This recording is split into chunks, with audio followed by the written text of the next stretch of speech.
Well, there's a few things that are going to be launching in June that I will talk about. Earlier today, no, I'm not going to spoil anything. I've spoken openly, and I'm happy to share it with you on air.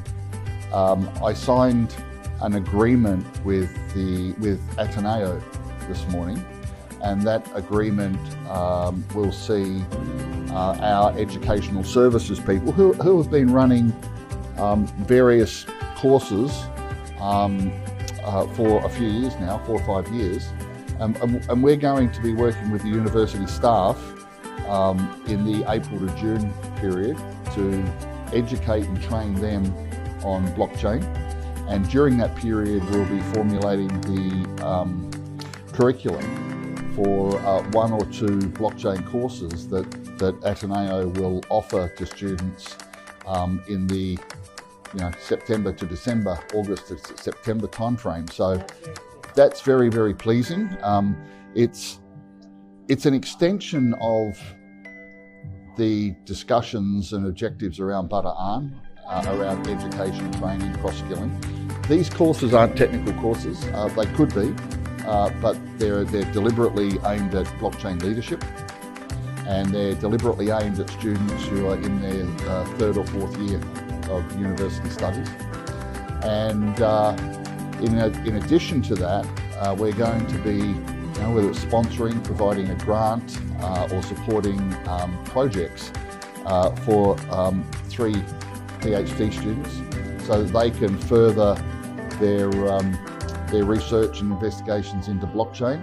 I hope that one of those touches on the connection between blockchain and AI. Can you apply? You can apply. I can't guarantee any success, but you can apply. I've got a very special interest in AI. I guess a lot of people have these days, but mine goes a little deeper than most and a little more historic. I formed an opinion a number of years ago that there was going to be a convergence between blockchain and AI, and I took a course at Oxford University in the UK on AI, so that I could make sure that I had the right orientation in my thinking. And of course, the big nexus, the connection between blockchain and AI is data. AI and predictive outcomes in artificial intelligence require a lot of data.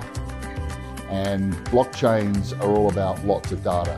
And blockchains are also all about breaking down data silos. I mean, that's one of the discussions that I've had with government here, is around breaking down data silos and how blockchain technology could facilitate that. And the final bit with Ateneo is they will have access to nChain's entire patent and IP portfolio on blockchain, which is the largest in the world. And as a result of, we've been doing research in blockchain since mid-2015, but the portfolio that we have has its research origins back as far as 2010. So it's a large portfolio. It's diversified. It covers all sorts of applications and use cases for blockchain. It's enormous, really. It's nearly 3,000 patent applications or patent pendings globally. A significant number, I can't remember, it's around 400 that are actually granted patents globally. But I would expect most of the applications, because that's the pattern that's been emerging, most of the applications that were filed will eventually be granted, because there's no prior art. We started filing applications very, very early on, before companies realised what blockchain technology was. So that's why, wherever it is, somewhere in this room, we've got a phrase that says nChain, the DNA of blockchain. And well, there it is behind me, is it? We really are the DNA of blockchain. If there's anything related to blockchain, we've got intellectual property on it.